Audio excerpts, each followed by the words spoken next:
नमस्ते एंड जय श्री राम दोस्तों।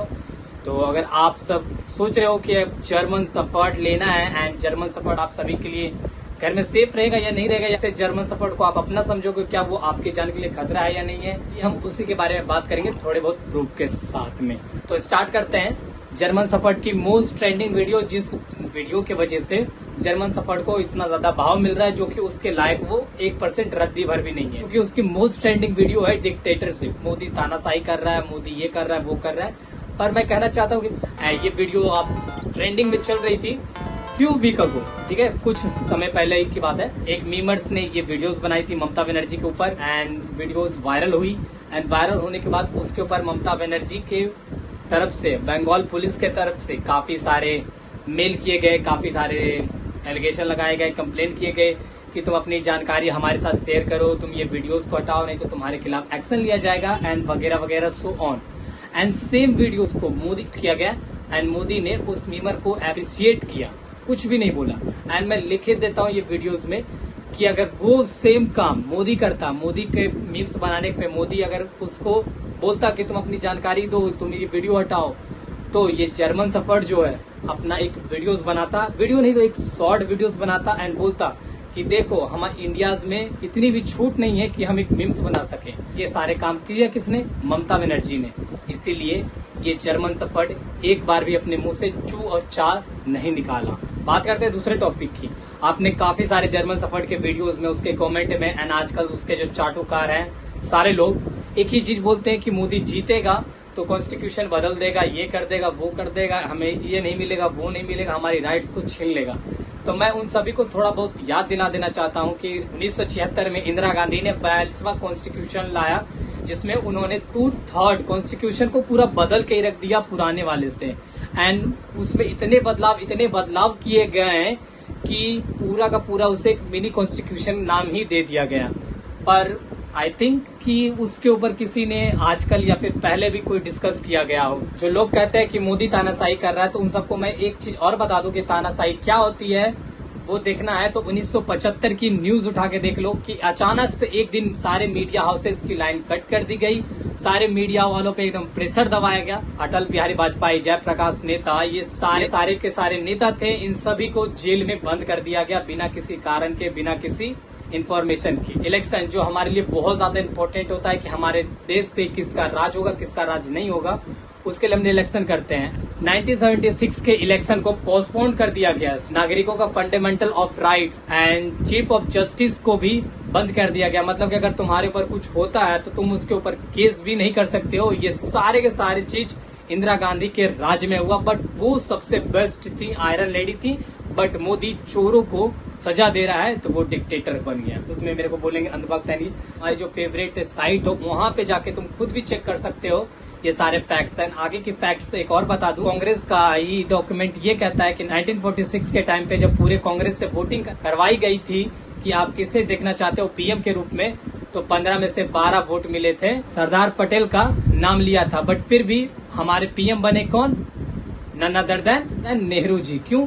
क्योंकि नेहरू जी जो पसंद थे वो अंग्रेजों की पसंद थे और सरदार पटेल जो थे वो पूरी देश की पसंद थी। पर फिर भी गांधी जी के द्वारा हम सभी को पहला पीएम मिले नेहरू जी, जिन्होंने कितने सारे काम किए मुझे ये बताने की जरूरत नहीं है।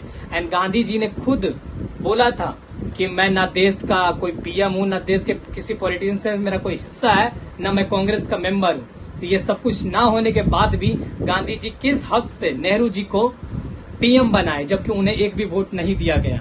इसका जब अगर आपके पास हो तो मुझे जरूर बताना। बादर वोट पाकिस्तान को जाता है तो जाने दो, एंड चाइना को साइचिंग दे दो, श्रीलंका को कच्छद्वीप दे दो। ये सब कुछ भी नेहरू जी ने किया था। क्यों? क्योंकि वो अंग्रेजों की पसंद थे।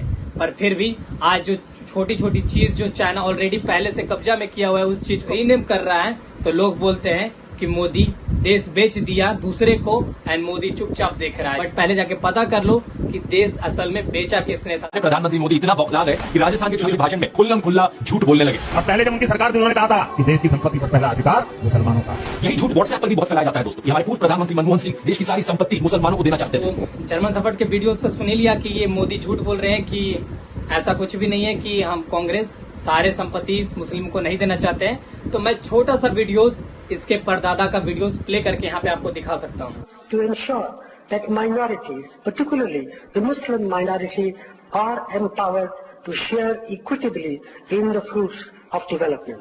They must have the first claim on our resources. Manmohan जी ने खुद अपने मुंह से बोला कि किसका अधिकार किस चीज पे है। एंड लोग कहते हैं कि मोदी कानून बदल दिया, ये बदल दिया, वो बदल दिया। मोदी ने अभी तो कुछ किया नहीं है, बट लोग पास में ऑलरेडी बदल चुके हैं। कितनी बार बदल चुके हैं आपको स्क्रीन पे दिख ही रहा होगा। एंड एक वीडियोस भी देख लो यहाँ पे आप। ये कानून बदलने की जरूरत होगी, अगर संविधान को अमेंड करने की जरूरत होगी तो हम जरूर करेंगे। तो ये वीडियोस में साफ देख सकते हो कि हमारे जर्मन सफर्ड के परदादा जी या दादाजी जो भी लगेंगे उनके रिश्ते में वो जानते हैं। तो वो साफ साफ बोल रहे कि मुझे बदलने की नौबत भी पड़ेगी तो मैं बदलूंगा।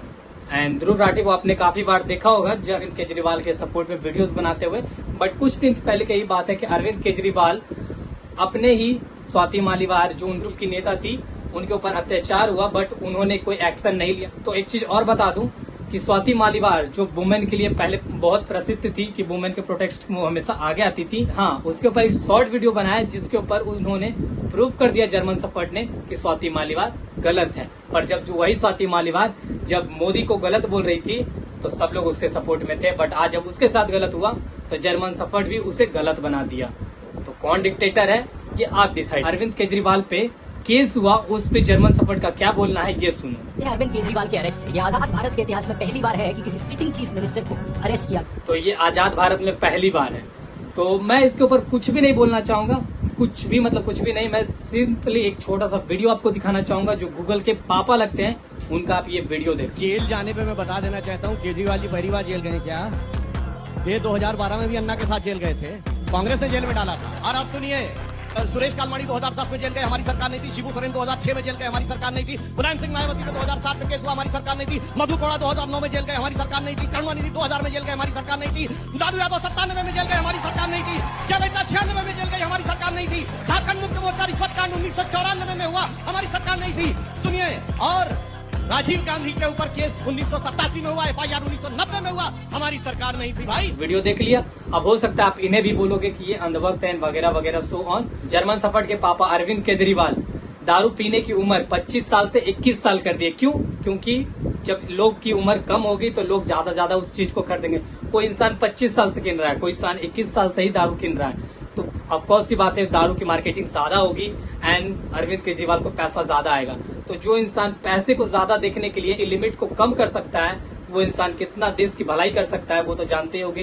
एंड अरविंद केजरीवाल को मुझे बताने की जरूरत नहीं है कि अरविंद केजरीवाल किस बेसिस पे इलेक्शन जीतते हैं। सिर्फ फ्री टिकट देके, फ्री इलेक्ट्रिसिटी देके, फ्री पानी देके वो हमेशा वोट जीतते आए। एंड आगे मुझे नहीं लगता कि आगे उनकी दाल गलने वाली भी है, चाहे जर्मन सफर्ड कितनी भी टिप्स एंड ट्रिक्स लगा ले निंजा टेक्निक। आम जनता पार्टी के एक नेता ने ही ये बोला कि आम जनता पार्टी करप्शन फ्री बिल्कुल भी नहीं है, यहाँ पे आप देख सकते हो। एंड जो आम जनता पार्टी थी पहले नारा लगाती थी कि ये परिवारवादी नहीं होगा, इसमें कोई भी परिवारवादी लोग नहीं आएंगे, ये सिर्फ आम लोगों के लिए, इसमें आम लोग आते जाएंगे, आम लोग आगे जाते जाएंगे। वही अरविंद केजरीवाल पहले खुद सीएम बने, फिर अपनी वाइफ को एंट्री मरवाए एंड ना जाने वो भी धीरे धीरे हमारे बिहार की तरह लालू जी की तरह अपने परिवार को ही अपना आप का मालिक बना देंगे। एक इंसान जो काफी फेमस है क्योंकि ध्रुव राठी उसने काफी वीडियोस बनाया है, ध्रुव राठी ने बोला कि वो इंसान बेस्ट है मिशन मिनिस्टर बनने के लायक के लिए। तो वो कौन है? वो आतिशी है। उनके ऊपर आपने काफी वीडियोस देखे होंगे, यहाँ पे प्रूफ भी देख सकते हो। एंड ये वही हैं जिन्होंने एक टेररिस्ट को बचाने के लिए हमारे पीएम को मेल किया। कांग्रेस के राज में सोनिया गांधी विश्व की चौथी सबसे अमीर महिला बनी। मोदी के राज में इंडिया चौथे पोजीशन पे आ गया वर्ल्ड वाइड में। And Congress and German suffered जो अपने पापा को बचाने के लिए ये जो बोलता है कि मोदी ने केजरीवाल को जेल करवाया, असलियत में क्या था, किसने केस किया है कोई जानता भी नहीं है। एंड जर्मन सफर्ड इस चीज को झूठ पे झूठ फैलाया जा रहा है। जो दारू वाली केस थी केजरीवाल की, उसको केस को करने वाला इंसान ही था Congress. And first meeting and second meeting भी कांग्रेस ने ही करवाई थी क्योंकि मोदी डिक्टेटरशिप है। तो ऐसा कौन सा डिक्टेटर है इसको तुम वीडियोस बना के गाली देते हो, अपने पापा को सपोर्ट करते हो, कांग्रेस को जिताने की कोशिश करते हो एंड मोदी को गाली देते हो? तो ऐसा तो कोई डिक्टेटर करने नहीं देगा। इंडिया में आके इंडिया गेट के सामने वीडियोस बनाते हो, फिर वापस भी चले जाते हो। अगर तानाशाही रहता तो तुम कब इंडिया आते, कब उठ जाते, तुम पता भी नहीं चलता। कोई इलेक्शन होती है जहाँ पे तुम जीत जाते हो, वहाँ पे ईवीएम एंड पार्टी दोनों अच्छी होती है। तेलंगाना में तुम जीत जाते हो, ईवीएम अच्छी है। तो पंजाब में जीत जाते हो, ईवीएम अच्छी है। दिल्ली में तुम जीत जाते हो, ईवीएम अच्छी है। और जहाँ तुम हार जाते हो वहाँ पे डिक्टेटरशिप है, जहाँ तुम हार जाते हो वहाँ पे ईवीएम हैक होता है। ऐसा तो कोई हो नहीं सकता। कोई डिक्टेटर तुम्हें कुछ जगहों पे जीतने तो देगा नहीं। अगर वो डिक्टेटर ये तो सारी जगह पे वही राज करना चाहेगा ना। इलेक्टोरल बॉन्ड पे अभी फैसला आया सुप्रीम कोर्ट का। सुप्रीम कोर्ट से इंडिया वेयर वाला फैसला तुम्हारे हित में आ गया तो सही है। फैसला तुम्हारे हित में ना आए, जैसे कि केजरीवाल का जेल जाना, उसमें ईडी बिक चुका है, सुप्रीम कोर्ट बिक चुका है, मोदी डिक्टेटरशिप कर रहा है। शराब का मामला है, ये शिक्षा का मामला नहीं है। शराब की बात हो रही है, शिक्षा पर छुपने का काम मत कीजिए, ये गलत है, ये सर्वथा पाप है। पर मौत का साया मंडरा रहा था और लोग बिना ऑक्सीजन के बेदम होकर तड़प तड़प कर दम तोड़ रहे थे, तब दिल्ली की अरविंद केजरीवाल जी की आम आदमी पार्टी की सरकार शराब की नीति पर काम कर रही थी। स्वाति मालीवाल ने खुद बोला है कि आम जनता पार्टी का जर्मन शेफर्ड मेंबर रह चुका है एंड उसके एक पुराने ट्वीट भी है जिसमें वो साफ साबित होता है कि वो मेंबर था। ठीक है, वो ट्वीट आपको जर्मन शेफर्ड के ट्वीट पे आपको नहीं मिलेगी, बट यहाँ पे स्क्रीन पे आप वो ट्वीट देख सकते हो एंड स्वाति मालीवाल का भी जाके वीडियोस देख सकते हो। 3 इडियट का मूवी का हीरो था, उसके ऊपर लोग बोलते हैं कि वो सबसे बेस्ट था, ये था वो था। इसी के ऊपर मूवी बन जाने से, कोई वीडियो बनाने से क्या सही हो जाता है? वीडियो तो मैं भी बना रहा हूँ तो मैं भी सही हो गया 100%? ऐसा तो नहीं होता है। 3 इडियट में जो मेन कैरेक्टर था सोनम वेंचो, वो कितने सारे गलत काम किए अपने प्रोजेक्ट के नाम पे, कितने सारे प्लास्टिक यूज किए, प्लास्टिक वेस्ट को इधर से उधर किया है। क्या ग्लोबल इन्वायरमेंट के लिए जिम्मेदार नहीं है? पर नहीं, उनको कोई कुछ नहीं बोलेगा। क्यों? क्योंकि वो मूवी में आ चुके हैं तो वो बेस्ट हैं। एंड लोग मोदी को तानाशाही तो ऐसे बोलते हैं जैसे कांग्रेस के राज में सारा का सारा व्यक्ति सोने की गाड़ी से घूमता था, IPS IAS और सब लोग कलेक्टर बने हुए थे। एंड फिर भी जर्मन शेफर्ड बोलता है कि मैं किसी पार्टी को सपोर्ट नहीं करता हूँ। तो अब आप डिसाइड कर लो कि कौन किस पार्टी को सपोर्ट करता है, कौन किस पार्टी को सपोर्ट नहीं करता है। अब चलते हैं अगले सेक्शन में, जो कि है स्कैम सेक्शन।